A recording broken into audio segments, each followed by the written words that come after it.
Graça e paz, tudo bem com você? Eu sou o Marcos Burgesi, o discípulo de Cristo.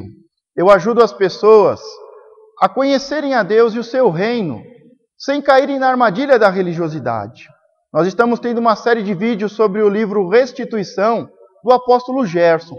E hoje nós vamos ter uma história surpreendente que vai trazer uma grande revelação para você, que vai trazer uma grande mudança para a sua vida. Ali na página 74 do capítulo da restituição do sonho, e eu quero aproveitar para perguntar, você tem um sonho?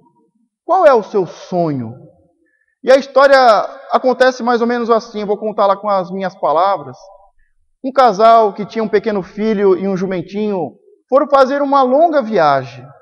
E toda vez que eles chegavam em um vilarejo, alguém dava um palpite, alguém falava alguma coisa. E quando eles chegam no primeiro vilarejo, depois de andarem muito, eles olham, algumas pessoas olham para aquele casal e aquela criança e dizem, puxa, por que alguém não monta no jumentinho? Estão fazendo uma viagem, e por que não aproveitam o jumentinho? Alguém vai montado. E aí o pai, aquela família, chega a uma conclusão, vamos fazer o seguinte, vamos colocar a mulher vai montada no jumentinho. E eles continuam viagem, e depois de muitos quilômetros, eles entram em outro vilarejo. E ali ele ouve novamente alguns conselhos, as pessoas falando, as pessoas dando conselhos e dizendo, puxa vida, que mulher mais folgada, o homem que traz o sustento para casa, quem tinha que estar montado no jumentinho era o homem, e não essa mulher folgada. E assim eles fazem. A mulher desce do jumentinho, o homem monta no jumentinho, e eles continuam viagem. Depois de muito tempo, muitos quilômetros, eles entram em outro vilarejo, e ali acontece a mesma coisa. Ele começa a ouvir muitas pessoas falando, dando sugestões, e muitas críticas. Como que um homem, como que você está montado no jumentinho? Essa criança, há quanto tempo essa criança está andando a pé, debaixo do sol? E aí eles pegam e dizem, não, vamos fazer o seguinte. Vamos todos nós montarmos no jumentinho.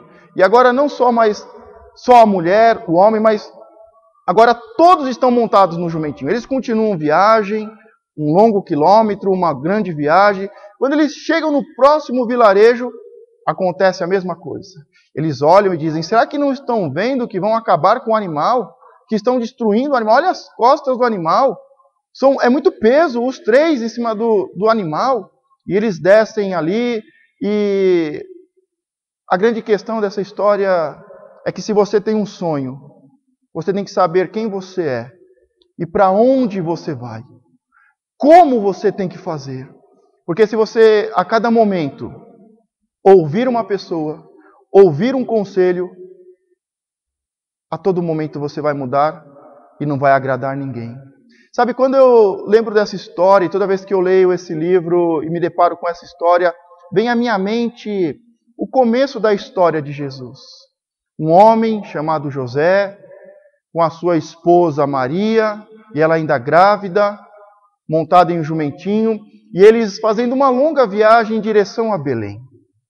E eles tinham um propósito, chegar a Belém. E eles tinham um propósito, eles tinham um sonho. Deus deu uma revelação. Jesus seria o Salvador. Ela estava gerando uma criança que seria o Salvador. Ele iria cumprir o propósito e a missão do Deus Pai. Ele ia trazer a missão, ele ia cumprir, ele ia ensinar a doutrina do Pai. Sabe, no decorrer de toda a vida de Jesus, nós olhamos as pessoas dizendo, mas não é o Jesus, filho de Maria, de José? Não é um simples carpinteiro? E as pessoas olhavam e diziam, é um milagreiro. Mas o milagreiro nós encontramos em qualquer lugar. E olhavam para ele e diziam, é um profeta, é um grande profeta. Mas um milagreiro nós encontramos em qualquer lugar. Um profeta nós encontramos em cada esquina. Uma pessoa iluminada, um revolucionário, o grande homem, o grande iluminado. Sabe, Jesus é muito mais do que isso. Jesus sabe quem ele é. Jesus sabia o que ele tinha que fazer. Jesus, ele nasceu, ele cresceu, ele viveu por um propósito e uma missão. Por mais que cada um queria que ele fosse algo, que ele fosse o grande revolucionário, o que ia trazer liberdade ao seu povo das garras de Roma, que cobravam impostos altos, que oprimia o povo. Ele sabia quem ele era, ele sabia qual era a sua missão, e ele não se desviou. Ele fez o que o Pai ordenou. Ele ensinou a doutrina do Pai. Ele morreu por mim e por você. Uma história que começa com um casal, uma mulher grávida montada em um jumentinho indo a Belém e termina com Jesus entrando em Jerusalém montado em um jumentinho. Ele foi gerado e ele entrou em Jerusalém para morrer por mim e por você. Que ele que está montado em um jumentinho, ele possa entrar na sua vida. Ele possa ser o seu Salvador. Muito mais do que um iluminado, muito mais do que um sábio, que um revolucionário, muito mais do que um grande homem, um grande profeta. Ele é o Salvador. Ele é Deus. Que você possa recebê-lo. Porque em um piscar de olhos, mais cedo ou mais tarde, a palavra diz que ele voltará montado em um cavalo branco para resgatar e levar a sua igreja aos céus. Que Deus te abençoe e nós nos vemos numa próxima história. E não se esqueça, você nasceu para vencer.